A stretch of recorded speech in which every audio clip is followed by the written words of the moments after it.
I'm here with Alexis Laidler, and this is the 2017 two-year-old colt of the year and the 2018 three-year-old colt of the year, the one and only Meticulous.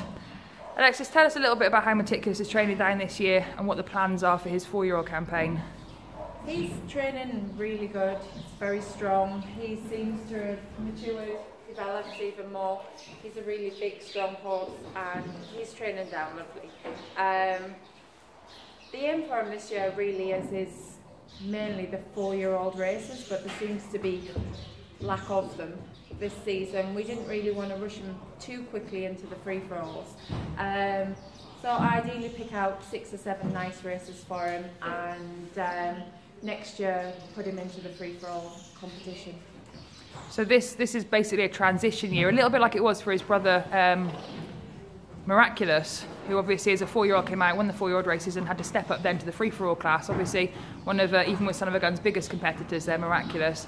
So you're really hoping that Meticulous can kind of follow in his brother's footsteps a little bit there and make that leap from the stakes kind of races. Up to the free-for-all, but we don't really want to put too much pressure on him. Obviously, you want to keep his confidence high and his strike rate good, and we don't want to outface him too early, so kind of move him up gradual rather than just expect him to compete with him straight away.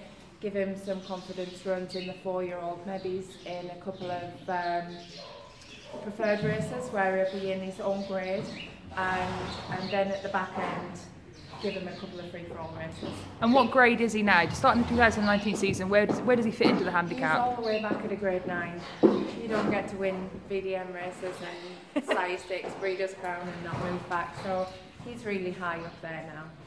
So where do you think his first race of the 2019 season will be there? What are you expecting to be the start? His first start will be the Dragon. So straight to Tregaron in Wales? Yeah, that's where he's going to. Back to the Dragon. So he won there his 3-year-old race last year was his last race. Maybe he can pick up where he left off. Right, and next up we've got Matty's next door neighbour, and I'd almost say kind of competitor to a certain regard as a 3-year-old. I mean, they did avoid each other as 3-year-olds as much as possible, but there were instances where they did have to face each other. Yeah. And this is Merrington moving up.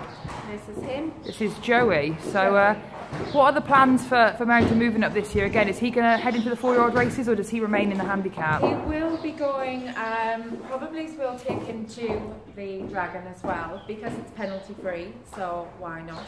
Possibly to either York or to Prince early on as well.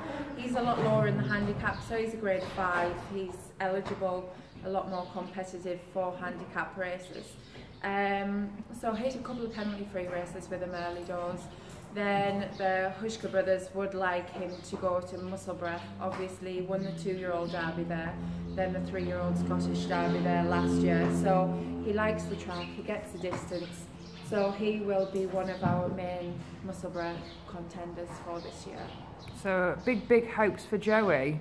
Fingers crossed. And how's he training down? I mean, does he train with Meticulous, or do they train separately? They do train together. We kind of switch them up. 1 week one will cut the mile, and the next week the other will follow. They're very similar times training wise. You can't really split them, so we do train them together. They seem to work well. They've done that, the 2-year-old, 3-year-old, and also this season they're training down nicely together. So if it's not broke, we won't change the plan. So the two of them are heading together then. Fingers crossed, all being well, both at Tregaron in the middle of May for the 4-year-old, the Senior Welsh Dragon. Yeah. So at this stage, I mean, you're just hoping for a win. It doesn't matter which one it comes with, really, does it? No, we don't really care. We just like to bring the Dragon home. We like those races, you know, they're great series that they're eligible for. They have good prize money for them. So if one of them's lucky enough to win, we're happy. Right, so we've moved on to the 2-year-old filly division now, and first up is Shangri-La, which is a bit of a personal connection to mine, as my parents are the owners of this little lady. So tell us a little bit about Shangri-La, how she's coming along so far. She's training down nice, so far so good, nice and clean, nice and clear. She has a good attitude on the track, training down nicely. for the time of year. She has a little bit of attitude in the stable. Not shy to shake your hand with the back feet, but other than that, she's really nice. And she's the first great vintage in the UK. Her sire is still currently racing at the moment in America. I think she was one of a batch of kind of sample breedings to see the fertility of great vintage. So Daddy is still racing across the sea there. In terms of how she is to work with, would you be happy to take another great vintage on? If she was a typical great vintage offspring, would you be happy to give another one a go? To have a go at another one. When your dad bought her, I wasn't really sure on the stallion. I looked him up and I saw that he had some early speed. He was a 152-year-old, so that was good to see. And I say she has a nice attitude on the track, so happy enough with her. So I wouldn't be shy to take another one now. And we were just discussing off camera there, she's not eligible for a lot of the kind of British bred 2-year-old stakes races, so the Breeders' Crown Sire Stakes are out, but she is staked for the Welsh Dragon Series, so the Junior Welsh Dragon at Tregaron in July, and also the Vincent Delaney in Ireland, which is somewhere that you've been having a bit of success recently. So yeah, so if she's lucky enough to pick up a couple of nice races or get her educated up ready for a 3-year-old campaign, I think you can over race them at 2. You know, they just need enough to bring them on. You don't want to sicken them with races. You know, a nice 5-6 races I think is ample for them. Turn them away, let them have a good winter, bring them back strong for a 3-year-old. This is another 2-year-old filly. This is Reed's Movie Star, so a full sister to Reed's Rock Star, who was almost a bit of a revelation over the last couple of seasons, coming up through the maiden and novice route and actually stepping up to free-for-all company, but also a sister to Reed's Hall Star and Reed's 5-star. So a family littered with stakes-winning horses and free-for-all quality type horses as well. So tell us a little bit more about Reed's Movie Star. Well, she was purchased by the same syndicate who own Meticulous. So they've decided to take a chance on a filly this time. She's, like I said, very well bred. She's nice shape, nice size. She's going really nice. So there's nothing not to like about her. We'll just see if she can come up with the goods on the track. I mean, she's got a lot to live up to when you consider, the success that her brothers have had coming before her. But obviously, different to Shangri-La there, she's British bred, so she is eligible for races like the Breeders' Crown, the Sire Stakes, which a series that Hasty Hall as a sire has always had a lot of success in. Still very, very prominent as a sire in those types of races, despite his age. And Reed's Movie Star, are you quite happy so far with how things are going? Yeah, she's training down nice. She can spook a little bit on the track, but she's still young. Sometimes she'll just get her eye on something. So when Rocker's out on the track and he's training her fast miles, he'll always say, make sure nobody comes across the track, don't leave anything that she can see, because she can just get her eye on things, but she's really alert. You have to be quite sharp with her. But time-wise, she's training down lovely, so we are very happy with her, and hopefully she can be the first filly out of Tondestar that's a stakes winner. This is our French trotter, Valser Singh, and I just love this horse. He's just won us over in the La Trotte series, because I think until you have a one, you don't really seem to get into it that much. And he's just been a dream horse to have. He had 7 races here in England last year, and he had 6 wins in a second, so we can't complain on the results he's given us. He has his niggly problems and things, being a 10-year-old horse now, but hopefully he's going to give us a good campaign in the La Trotte series this year as well. And I'm assuming that on the basis of him being such a nice horse to have around, that might explain why there is another French trotter in a stable just out of shot at the moment for the first time, because she has been fairly vocal during most of the filming, and she has tried to nibble my arm a couple of times, but she's now disappeared now that we've realised. Now she realised we're talking about her, she's gone into hiding, but you have actually got another French trot here as well. We have, yes. The Hushka brothers have bought, well, I think there's a syndicate of them actually, purchased a mare that she did just qualify a couple of weeks ago. We've trained her here, like I said, we haven't had her very long, but she's training nice. She's actually, other than being underweight, she's very straight, which is unusual. Manages the track nicely, so so far enjoying her as well. And so obviously back to Val, he'll step in once again, I assume this year, to the kind of the gold division of the Aged Horse series, based on his kind of wins last year and everything else.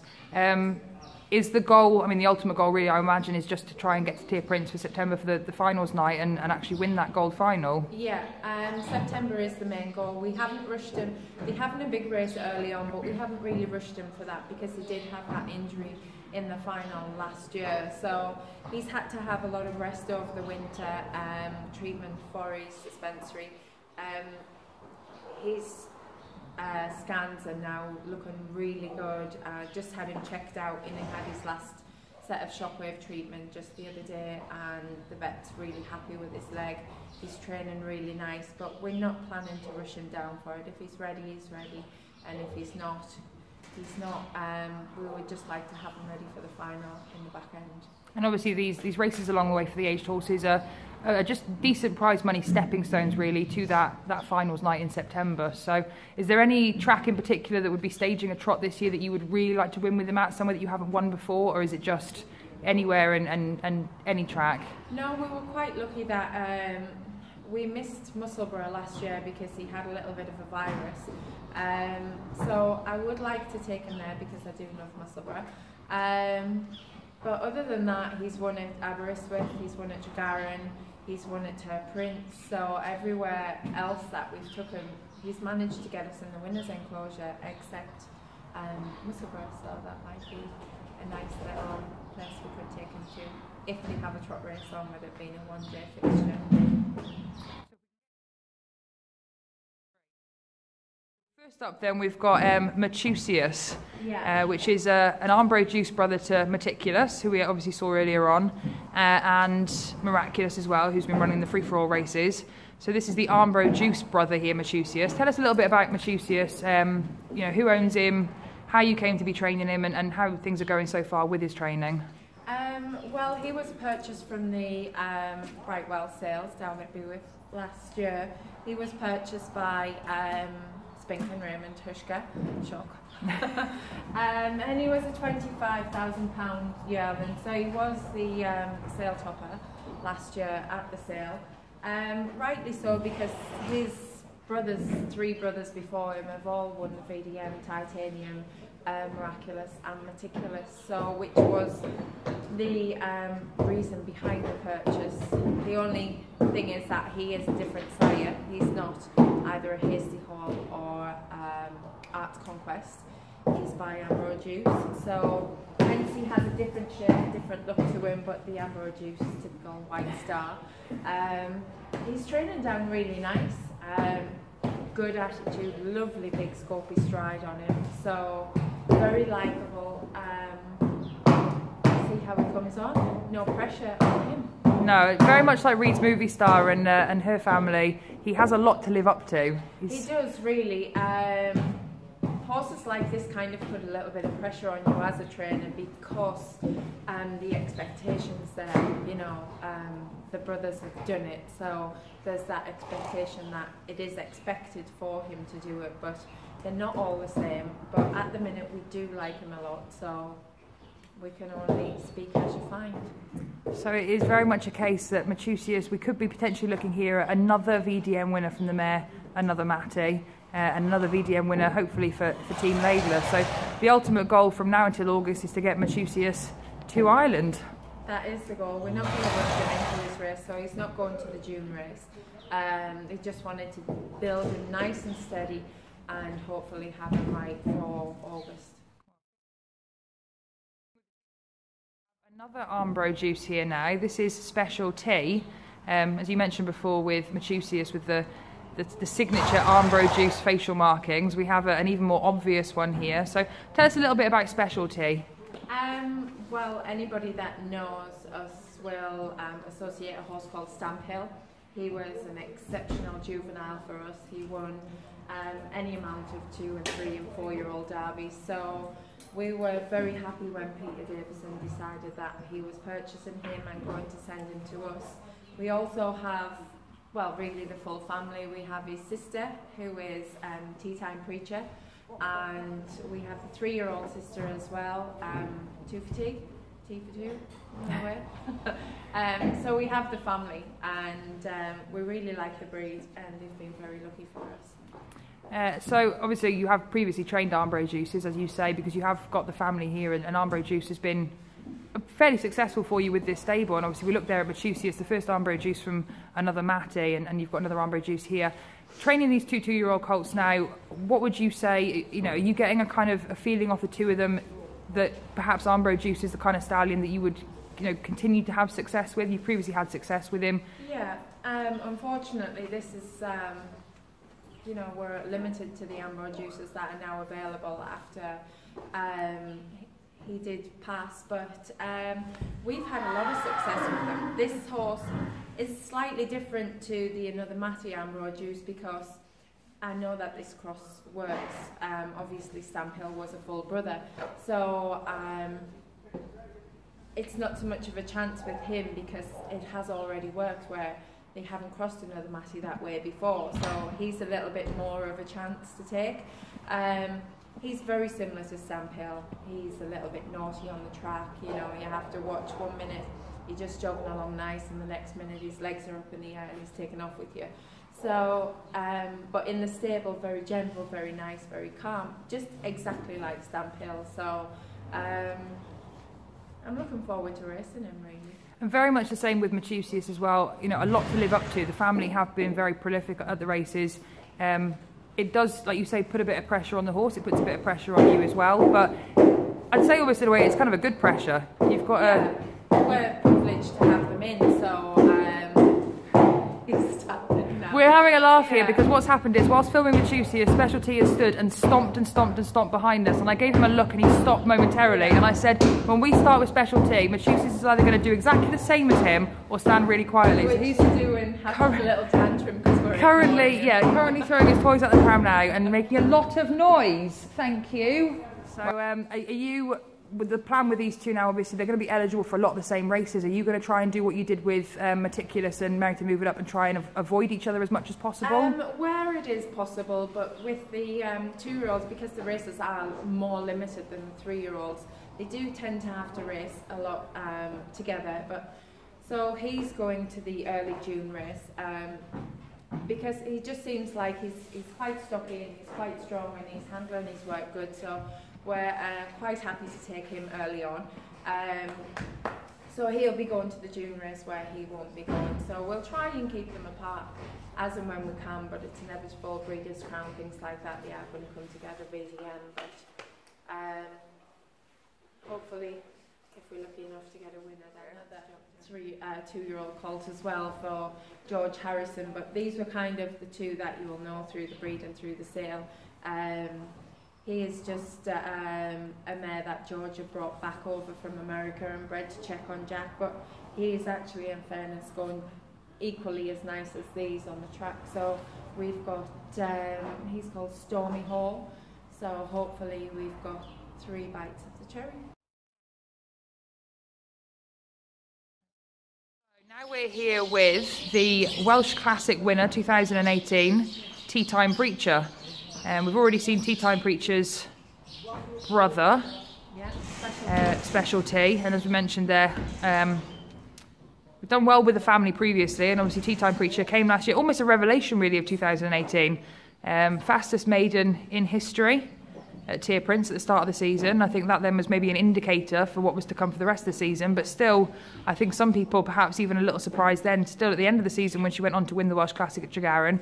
But an absolutely tremendous year for Teatime Preacher. And what does 2019 hold for her? We're not really sure yet because now she's moved up in the handicap a little bit. It would be nice to try and take it to a handicap somewhere, maybe Highgrade, Appleby, or you know, take it to Musselburgh. She did run good at Musselburgh last year, or Tregarron Highgrade. So possibly somewhere like that, and then after then we can maybe concentrate on a few of the mares races, well, on the hard track, and she's won on the grass, so she's quite versatile, so definitely something to look forward to, the Stagby mares races, and also I think there's some other mares series up and down the country as well, so it's a good reason to keep your mares in training, you know, rather than just saying, oh well, she had that good season last year, we're going to finish her and put her in fall. At least now we have a reason to keep her in training. 2018 Pacer of the Year, dual Crock of Gold winner, and quite possibly I think one of my favourite horses in the entire country, Evenwood's Son of a Gun. Now tell us, Alexis, how has Gunner fared through the winter? Good. He's wintered well. He's training back really nice. Trained him yesterday and he just felt so strong. He come his last half in just unbelievable time. So he's training down really good. He should be good to go if Eric gets that free-for-all on, like he said he's going to have, then he should be good to go for then. So fingers crossed. So you're looking to start, even with Son of a Gun, realistically or hopefully on the 4th of May, the opening meeting at Teatime Preacher. If there's a free-for-all then at the start of the season, you're looking to start his campaign as early as you possibly can. I mean, he's been in training since January, so obviously things can change week on week with horses, but he's on track, ready to go early doors. And as an established free-for-aller, really, you know, the races we're looking at for it, even with Son of a Gun and horses, you know, his usual kind of competition on a week in, week out basis, we're looking for free-for-all races for him. I mean, handicap races are no longer realistic, really, are they? We because we were missing York last year, we had to put him in a couple of handicap races where he was trailing extortionate trail. You know, an 80-yard trail is just heartbreaking for a horse. He was nearly starting on the other side of the track. I spoke with Rob and I said I'm not prepared to put him in races like that anymore. I don't mind trailing so far, preferred in lines, but I'm not putting him on ridiculous trails like that. He's too good for that, and it just breaks. But he is a world record holder. Has he been ridden since then? Have you actually been back in the saddle with him? Yeah, I ride him all the time still. I try and ride him a couple of times a week just because he enjoys it really. He likes things that are different, and whatever keeps him happy keeps us happy. So if he wants to be ridden, if he wants to, whatever he wants to do, he gets to do really. But he's such a nice horse to work with. He's got a nice temperament. He's not. The only thing he doesn't like is the vet. So other than that, he's a perfect horse. So really, it's all about keeping him healthy. Not just because, you know, we want to keep our racehorses healthy, but because much like I don't like the dentist, Gunner doesn't like the vet. No, he hates the vet. So it's a case of, you know, keep him healthy and keep the vet away. An apple a day keeps the vet away. Yeah, and he gets plenty of those. So whatever he wants is what he gets. You don't get horses like this come along into your barn very often, and he is a special horse. To win the handicaps that he's won, you know, we've never had a horse like him. You know, we had Mr. Alexis, but he won Aberystwyth, he's won Musselburgh, Tregarron, 2 Crock of Golds, Bellsfield. We haven't had a horse that's won this many handicaps ever, so we've got to look after him. Is the ultimate goal now to try and do what some people might say is almost the impossible, but it is definitely still possible. If he's still racing, it's still possible. Is the goal now to try and win a 3rd Crock of Gold in a row? It would be nice to do with him, and I can't see why we can't. You know, that can't be our goal. He is fit, he is healthy. He is getting older, but he's not too old, I don't think. You know, so that would be our goal, would be to try and have him as good as we can have him for Crock of Gold night. Try and make it through. He's a beautiful horse, he's got a great temperament, and he just gives 100% on the racetrack. So he really does, he just gives it. I think that's why whether people like the Laidlers, everybody seems to like Gunner, because he just puts it all out on the track. His heart goes out there every time, and you know, he never seems to get really a good draw. Well, he got a good draw in the 3-horse race when he didn't need a good draw, but other than that, he never really gets a good draw, but he can have any kind of trip, and he just tries and makes the best of it. The moment for me where I just thought this horse is an absolute monster was at Portmarnock in that free-for-all at the BDM weekend last year. Yeah. I felt like other competitors, I think they went out knowing that he was their biggest competition, and I've watched the race back a few times, and it looked to me like there were tactics in the race to try and expose him, to try and draw him, to try and force Rocker to make decisions that were going to put Gunner in a really weak position come the finish. And I was there, I watched the race, and I heard people say, you know, that's unbelievable what I've just seen. What I saw that day, the way that horse finished that race was just absolutely incredible. They tried everything they could that day to beat him as a collective, and he still, you know, he still went through with it. I just thought this horse has got a heart that is absolutely bigger than himself, and just what an absolute dream it must be to have, you know, this horse in your stable for another year. It does. It makes you really proud. Like when he won that day in Ireland, me and Rock were both there in tears. So it's just nice when you see a horse that means that much to you, and like I say, he pays you back on the track. So. Right, okay, and here we have a horse. This is the first time this horse has been trained from this point in the season for the full season at this barn. This is Reed's Reflection. You raced her last year. You had 2 starts with her last year, 2 wins. I think you said it was Binchester and Almley, so opposite ends of the country. And like I said, this is going to be the first year now that you train her all the way through. Tell us a little bit more about how Reed's Reflection is coming on.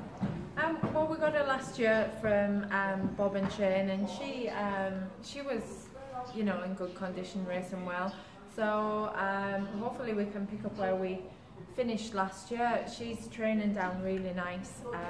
Both myself and Rocker really like her.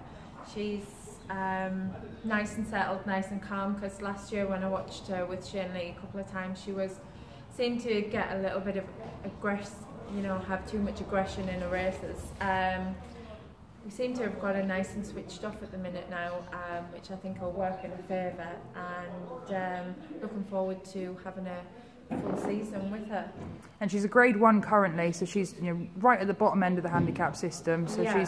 she's quite chancy in that regard. She's not eligible for the Star Maker series because she has picked up good prize money in the stakes races over the last couple of years. Obviously, I've looked at the Star Maker series. Last year I had a horse in myself, and it's a good series, but it can be difficult with horses that have raced in the stakes races without winning, but still picking up good prize money. Some money. So even though she's at the bottom end of the handicap there, that's not a series that she does fit into, but there are plenty of other opportunities there for her. So we'd like to probably, with her being a grade 1, take her to Prince for that handicap that's on early doors. I know there is a lot of Irish horses coming over for that, and they already have racing underway, so that's going to pay out in their favour, that they're going to have a good few weeks racing under the belt. They're going to be a lot tighter than what we are going into that first big handicap, but with her being the grade she is, we have to give her a chance there, and hopefully we can pick up a win that's penalty free, which is good for them, get them racing underway here in England. And also we were talking off camera a little bit earlier on as well about these mares races. We obviously discussed Teatime Preacher. For the mares races, you know, the Stag B, the high level, high grade kind of mares races that are run all over the country with that grand final. But there are other mares series across the country. There's a mares series in Wales and the West, which runs throughout the course of the summer at their tracks on the grass. And also the Corbywood Mares series as well, that's been running the last 2 years. This year, kindly sponsored by Camden Stud and Mick Welling. And I'm talking to you off camera, you have a number of mares in this season of various different grades. You've got from sort of novices all the way up to kind of your higher grade mares. And, you know, is it a possibility that we might see Reed's Reflection at Corbywood, you know, a couple of times this season? Probably is one of the main contenders for going up to Corbywood. She's a nice gated horse. She's quite uncomplicated, so I think she will run that track quite well. So she's definitely probably the one that I would have in mind for going up to Corbywood. As I don't know how far she is going to go within times and things, as we haven't had her for a full season. I don't know if she's going to get up there with, you know, a Teatime Preacher on times and things, but time will tell for that, and we'll get there. So Reed's Reflection, very much an almost a blank canvas really for the 2019 season. You've got plenty of options there to kind of different avenues to take her down, and we could be seeing her at any track at any part of the country really. Yeah, she's very uncomplicated, nice to do, so looking forward to having a good season with her, and she's off a great handicap mark, so hopefully she's the one I'm hoping to get a nice few winners with. Well, we wish you the best of luck, and Reed's Reflection. You're ready. Right, so Alexis, you've got a lot of horses here in training. It's obviously a busy time for you once you get started with these horses. Before the racing even starts, it's a lot of work. Talk us through, you know, a normal day, just a normal weekday at this time of the year training horses. What time does it start for you? So we get up around about 5:30 in the morning.